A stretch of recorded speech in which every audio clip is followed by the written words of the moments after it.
Hello friends, स्वाध्याय 6.4 प्रश्न number 7 જોઈએ જે અંતર્ગત તમને ચોરસની એક બાજુ પર દોરેલા સમબાજુ ત્રિકોણ એટલે કે સૌથી પહેલા તો તમે શું બનાવો ચોરસ દોરો। પહેલા આપણે આકૃતિ બનાવી લઈએ અને આકૃતિ ઉપરથી તરત સાબિત થઈ જશે। તો સૌથી પહેલું આપણે એક ચોરસ બનાવીએ છીએ જેને હું નામ આપું છું ABCD।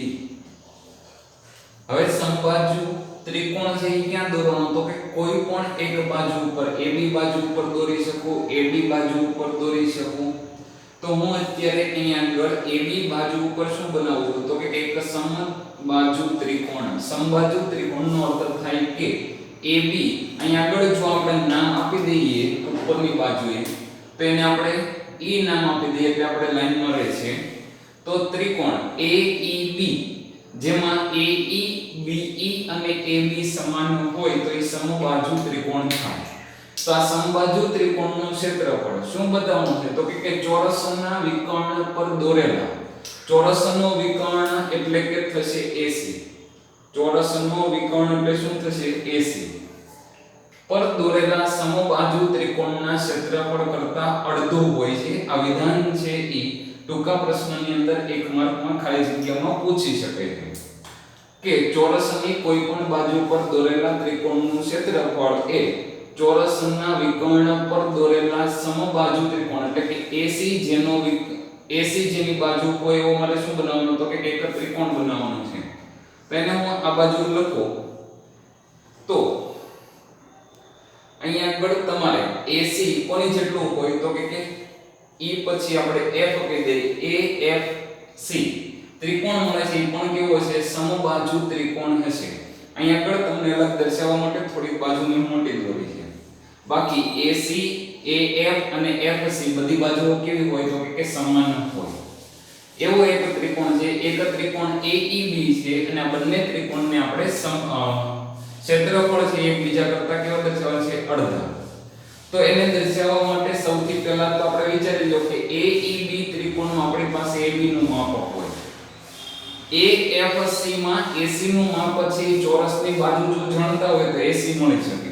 એટલે કે જો આ બંને ત્રિકોણને તમે કેવા દર્શાવી તો સમરૂપ, અને સમરૂપ દર્શાવ્યા પછી આપણે શું લઈએ ક્ષેત્રફળનો ગુણોત્તર કરીએ। ક્ષેત્રફળનો ગુણોત્તર કરીએ એટલે આપણને કોઈક સંજોગોમાં AB અને AC નો ગુણોત્તર પણ મળશે। AB અને AC નો ગુણોત્તર મળે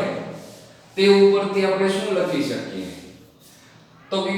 AB અને AC વચ્ચેનો સંબંધ, કારણ કે અહીંયા આગળ તમે જુઓ તો B કાટખૂણો હશે તો પછી AB અને BC તો સમાન જ હોય કારણ કે ચોરસની બાજુઓ છે। તો AB BC CD અને AD બધું સમાન હતું। હવે AB હશે તે કોણ હશે તો કે AE પણ હશે અને BE પણ હશે, જ્યારે AC હશે એ કોની જેટલું હશે તો કે AF અને CF જેટલું થશે। તો અહીંયા આગળ આપણે AB અને પહેલા તો AC વચ્ચેનો એક સંબંધ મેળવી લઈએ, પછી આપણે આ બંને ત્રિકોણને કેવા દર્શાવીએ સમરૂપ। સમરૂપ દર્શાવવા માટે ખૂબ જ સરળતાથી આપણે સમરૂપો બતાવી શકીએ કારણ કે બંને ત્રિકોણ કેવા છે સમબાજુ, અને સમબાજુ ત્રિકોણ હંમેશા એકબીજાને કેવા હોય સમરૂપ હોય, કારણ કે એની અંદર ત્રણેય ખૂણાઓ કેટલાના હોય 60 અંશના હોય। તો બંને ત્રિકોણો એકબીજાને કેવા લખી શકાય સમરૂપ લખી શકાય। તો આપણે જોઈએ કે સૌથી પહેલું કે ચોરસ છે એ આપણે કેવો લીધો છે તો કે ABCD ચોરસ છે, કારણ કે આપણને કોઈ માહિતી નથી એટલે આપણે દર્શાવવું પડશે કે કયો ચોરસ તમે લ્યો છો।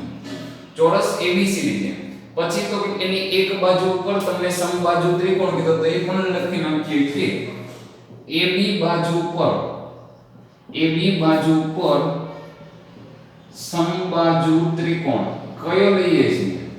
તો કે AFB છે। કયો છે AFB,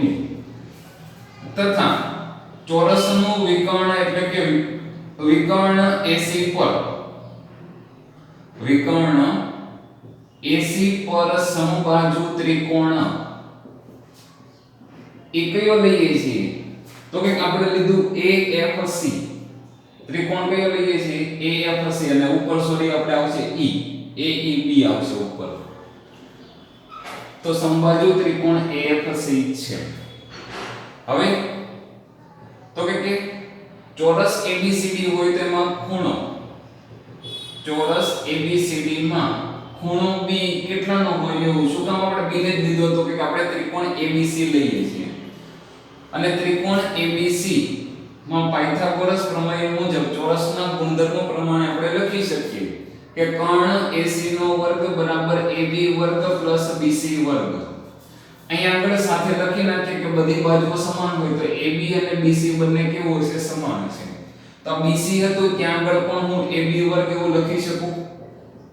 તો AB વર્ગ અને AB વર્ગ એટલે કે 2AB વર્ગ મને મળે છે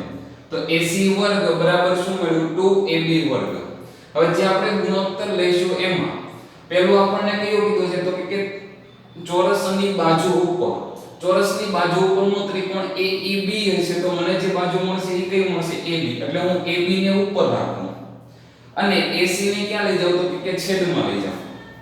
જો હું AC ને છેદમાં લઈ જાઉં તો અંશમાં શું વધે 1 1 બરાબર શું લખાય તો કે AB સ્ક્વેર છેદમાં શું લખી શકાય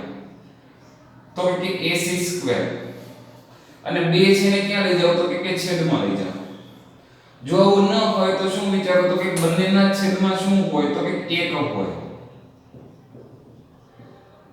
હવે બંને બાજુ શું કરી નાખો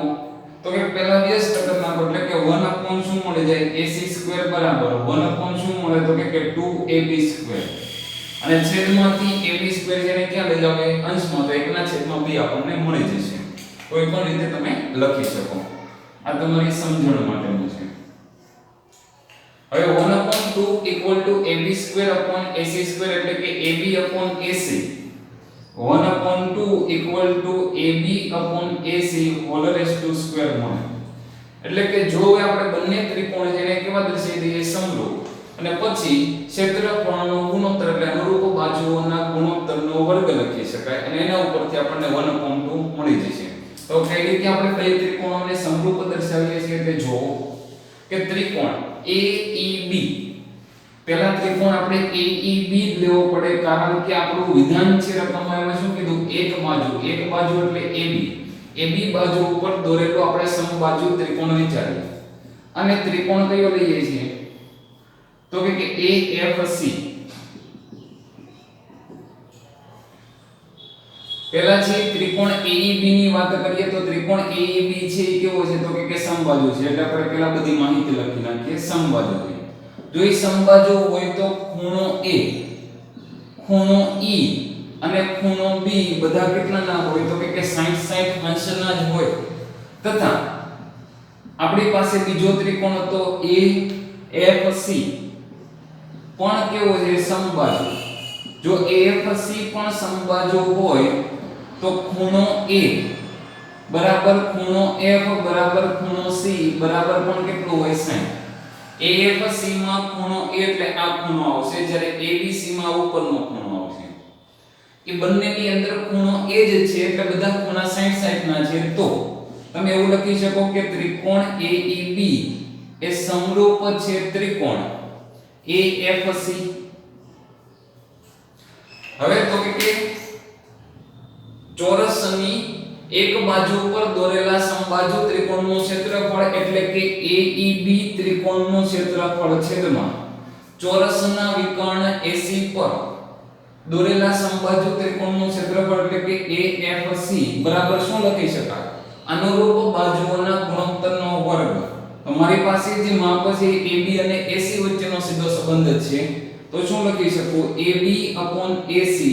એનો શું લખી શકાય વર્ગ લખી શકાય પરંતુ AB/AC નો વર્ગ હોય એને જે શું કહેવાય 1/2 તો AEB/AFC બરાબર 1/2 મળે છે જે આપણે દર્શાવવાનું તો એટલે નીચે લખી નાખો કે આમ ચોરસની બાજુ AB પર દોરેલા સમબાજુ ત્રિકોણનું ક્ષેત્રફળ એ ચોરસના વિકર્ણ એટલે કે AC પર દોરેલા સમબાજુ ત્રિકોણના ક્ષેત્રફળ કરતા કેવું થાય છે અડધું થાય છે જય હિન્દ જય ભારત।